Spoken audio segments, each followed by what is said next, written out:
This documentary stops being just gossip and becomes something really important. When 50 Cent made a film showing what people hid for years, it makes every viewer ask hard questions. Who benefited from keeping quiet? Why were important facts buried so long? This film shows Aaron Carter's rise to fame and his sad downfall, and how Diddy had too much power over people. Names like Justin Bieber keep showing up in the same stories, which forms a scary pattern. This isn't about one person making one mistake. It's about a whole system that kept protecting powerful people while ignoring kids who needed help. The biggest question is, if the proof was always there, why did it take so long for anyone to speak up? Diddy has been facing tons of lawsuits ever since he was arrested, and more keep coming. Now, 25 new lawsuits claim he had inappropriate relationships with minors. People have talked for months about his connections to Justin Bieber and Usher when they were young kids, but now a shocking new name has come up: Aaron Carter. Aaron reportedly first met Diddy when he was only 9 years old, and those allegations have caused huge debates online. But 50 Cent's documentary isn't just repeating old rumors. It's putting together a hidden timeline and showing how important events were erased from public memory.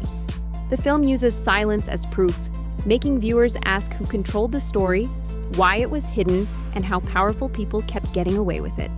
Each new reveal makes this feel like the biggest scandal of our time. Aaron Carter was once one of the most famous and talented young stars in music. He was only 9 when his first album became a hit, making him one of the biggest child stars ever. People thought he would have an amazing career, but his star faded fast. Fame at such a young age is already really hard, but something much darker was pulling him down. Many people close to the situation believe Aaron may have been taken advantage of by a harmful system. In the documentary, Aaron isn't just a sad story. He's an example of how talent gets celebrated while protection is ignored. The film asks a powerful question: silence is never harmless. So who gained the most by keeping Aaron's story quiet for so long? Aaron became famous before he was old enough to protect himself from an industry that uses young people and throws them away.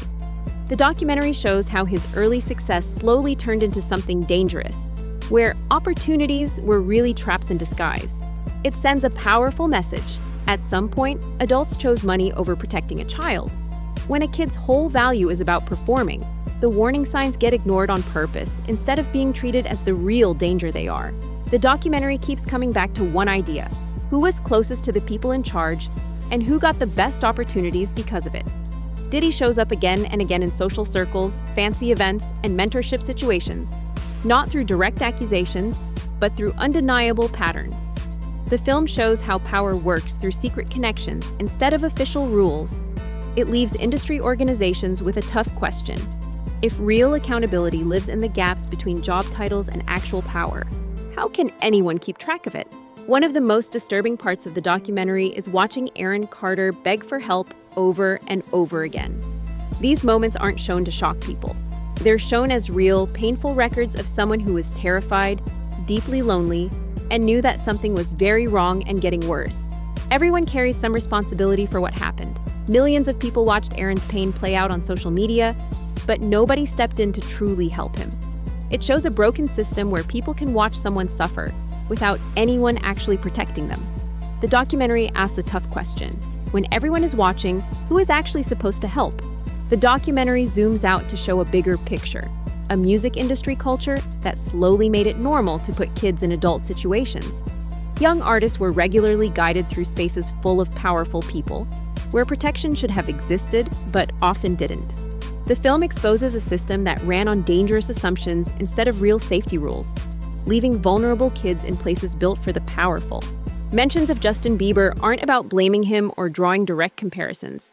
They point to a troubling pattern the industry keeps repeating with young talent. The documentary leaves viewers with a haunting question: can it really be a coincidence when the same thing keeps happening to young artists generation after generation?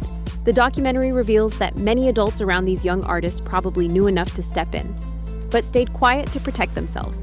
It shows how silence became a system built on loyalty, fear, and protecting reputations. No single person looks fully responsible, yet real harm kept happening. The film forces a painful question: where does true responsibility lie when everyone knows something but nobody speaks up?